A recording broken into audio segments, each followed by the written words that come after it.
Good morning. My name is Miriam Mamarsadeghi. So good to see you this morning. I participated in the program We the People the very first year was offered on the bicentennial of the Constitution. I have worked with the Center for Civic Education to basically translate and adapt their materials for an Iranian audience. I'm originally from Iran and came to the United States when I was 7 years old. And my name is Christopher Riano. I'm a professor of constitutional law and government at Columbia University and assistant counsel to the governor of the state of New York.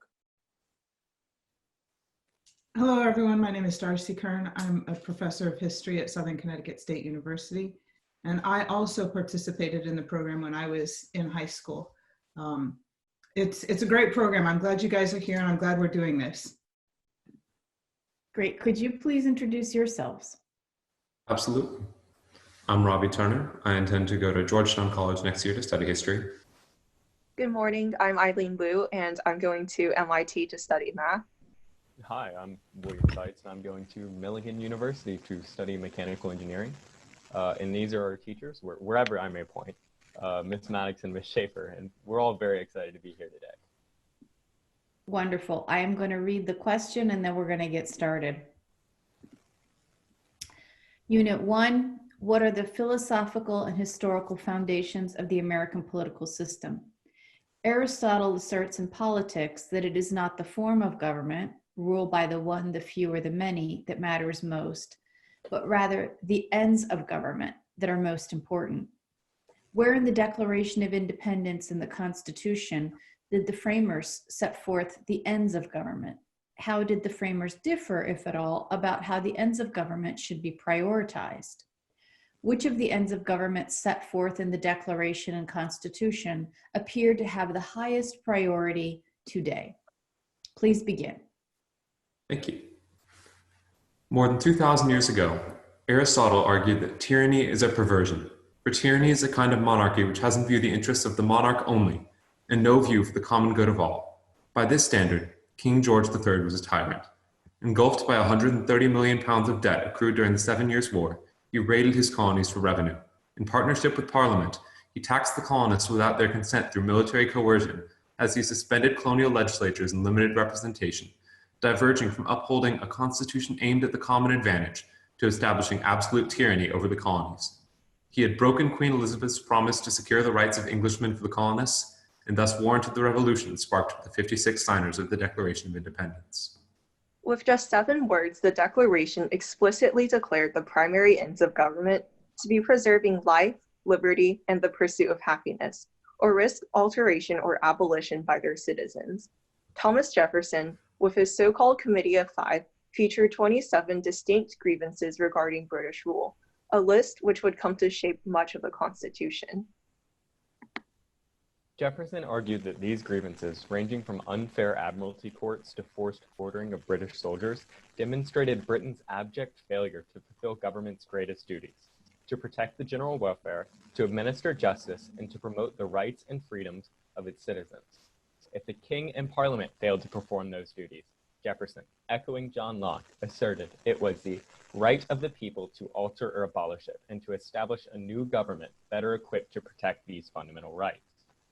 11 years after the drafting of the Declaration, constitutional framers recognized a dire need to further alter the government as a result of the financial instability and rebellions led like that by Daniel Shea. The Constitution was a bundle of compromises between the differing views of the framers. While most recognized the need for a stronger government than the Articles, they disagreed about how to prioritize the purposes of government. Federalists like Hamilton, Madison, and Morris demanded an enduring but limited government. Madison, in a potentially conflicting fashion, both stated that the purpose of government was to administer justice in Federalist 51 and to appease the Commonwealth in Federalist 45. Madison highlighted the broad nature of American attitudes towards the ends of government. Morris reflected American attitudes in a precise statement that government's purpose was to secure blessings of liberty to ourselves and our posterity, and promote the general welfare. Even before the COVID-19 pandemic, the ends of government were shifting to promoting the common good over individual liberties. For example, Kelo versus New London 2005 expanded state power to seize private homes for public use. The USA Patriot Act continues to allow government agencies to monitor citizens' communications for the sake of public safety, but at the expense of privacy. While there have been exceptions like the Defense of Digital Privacy Liberties and Riley versus California 2014 and Carpenter versus United States 2018, the general trend has been towards prioritizing the common good. While our interpretation of the common good has changed in response to our changing circumstances, we continue to, in the words of Jefferson, unite with one heart and mind to form an enduring government. While government actions swing between prioritizing security or freedom, we are called by different names brethren of the same common goal.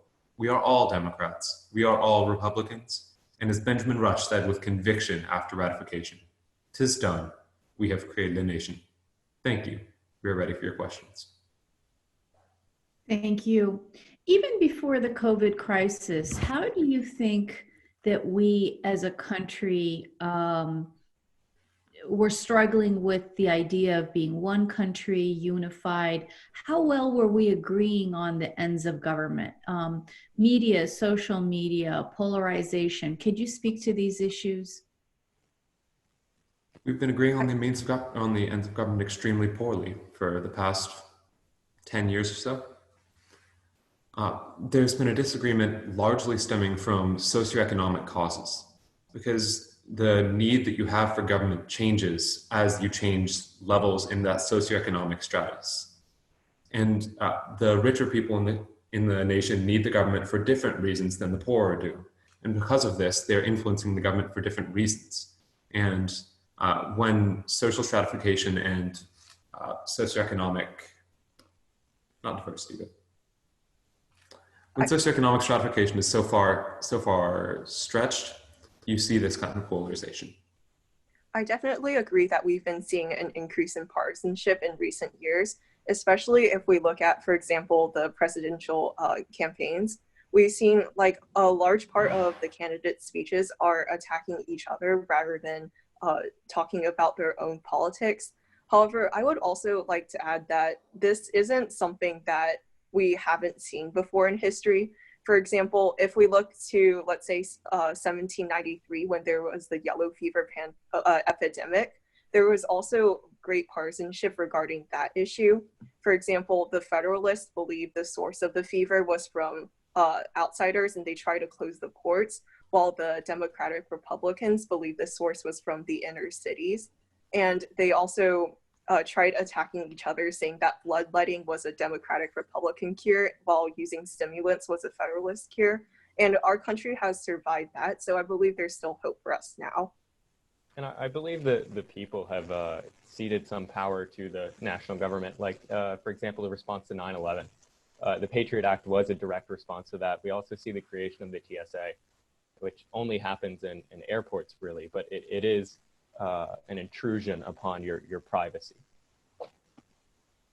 This is interesting because I hear a lot about protecting the general welfare and the idea that individual liberties seem to have diminished in some way. But I could go down a litany of court cases that are at the Supreme Court or the circuit courts in the last 10 years that have expanded individual liberty and have expanded individual choice and expanded individual ability to make decisions for oneself. And if you think about the Fifth and 14th Amendment and the word liberty, right, there's also a liberty to be healthy. There's a liberty to be safe and protected and secure in your life. So tell me more about that juxtaposition, because I think you could very easily argue, if anything, that there's been a shift away from government in many ways and a shift towards a greater liberty. And whether that's in the social stratification of the federal, state, or local, or just generally, I mean, you could see a lot of evidence for that. To address your first point, that the freedom to health is more important than the others, I think that we can see that very easily in the actual writings of government. There was an interesting series of Supreme Court cases that William researched about sentence structure and how that influences the way that you have to interpret different things. And the sentence life, liberty, and the pursuit of happiness, life is the primary consideration. As my family used to say, better dead broke than dead. Our government's first responsibility towards its citizens is to make sure that they remain healthy enough to enjoy all the other freedoms that they're given. Robbie was talking about D.C. v. Heller. it talked about the idea of operative clauses in the Second Amendment, and this is not a Second Amendment issue, but if you're going to take a grammatical look at what these words mean, you can obviously extend it to other circumstances. And I believe it was Clarence Thomas, I'm not sure on that talked about those operative clauses. Mm-hmm. And I agree that our country has always had a focus on rights, even if we look at periods of, Justice Clarence Thomas, excuse me. Go ahead. Oh, okay. Sorry. I was just saying that even if we look historically, I think our country has always had a focus on rights, however you may define it. Like, for example, even if we look to President Lincoln, which many people would say he, since he suspended habeas corpus, among other things, I think many people would say that he focused less on rights and more on protecting welfare. But even Lincoln admitted that the Constitution was there to protect the Declaration.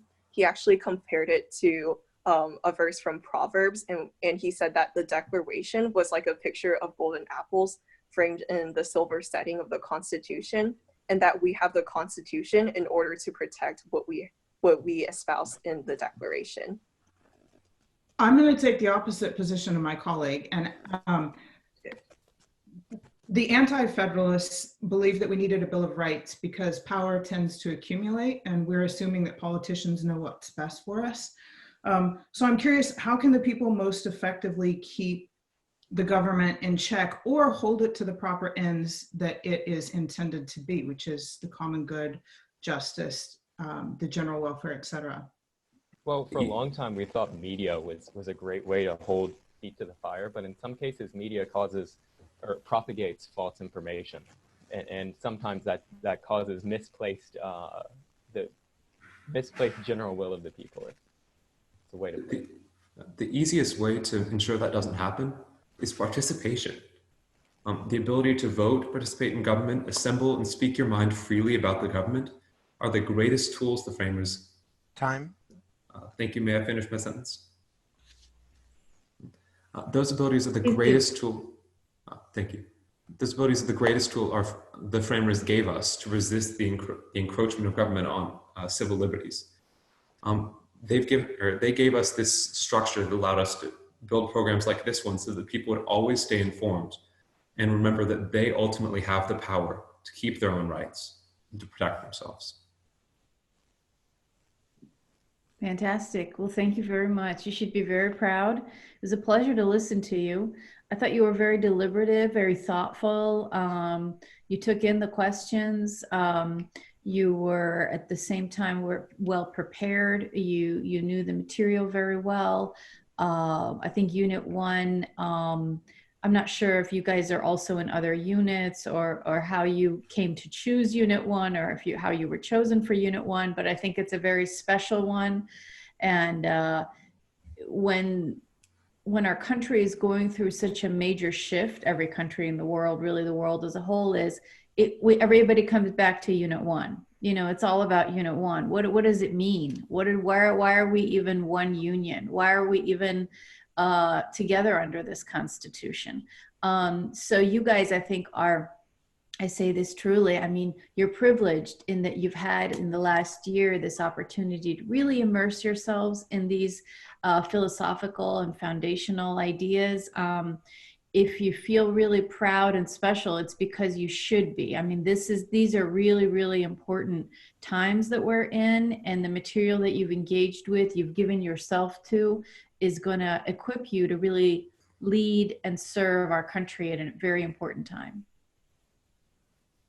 I couldn't echo that more. You guys should be exceedingly proud. You know, I'm naturally going to start pushing on the 5th and 14th Amendment when we talk about things under Unit 1, because that's where these concepts are distilled into these little words.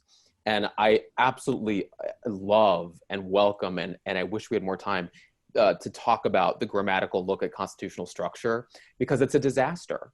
And it is an incredible thing to think about how it doesn't make a lot of sense. And it shows this fallacy that people have of, oh, if I just get the word in the statute, or if I just get this word in the Constitution, it would make a difference. There's a lot of really great words in the Constitution that haven't made the difference that people expected. each of you participated. Each of you was able to answer hard questions. You all did a really good job. You're all going to incredible schools, so I'm very proud of you for that. You should be very proud of yourselves. I think Miriam hit the ball out of the park. You guys did a great job, and that was a very impressive session. Yeah, I would just like to echo what my colleagues said. I think you were very deliberative and thoughtful. You had a lot of examples. Eileen, I thought your reference to the pandemic of 1793 was very useful, and the division that people had in the 18th century. I mean, we act like partisan division is brand new, but it's not. It's here from the beginning. So I think you guys did a very good job, both in your opening statement and in your follow-up, with your presentation, with working off of each other, and with giving lots of examples. I just wish we had had more time to talk to you.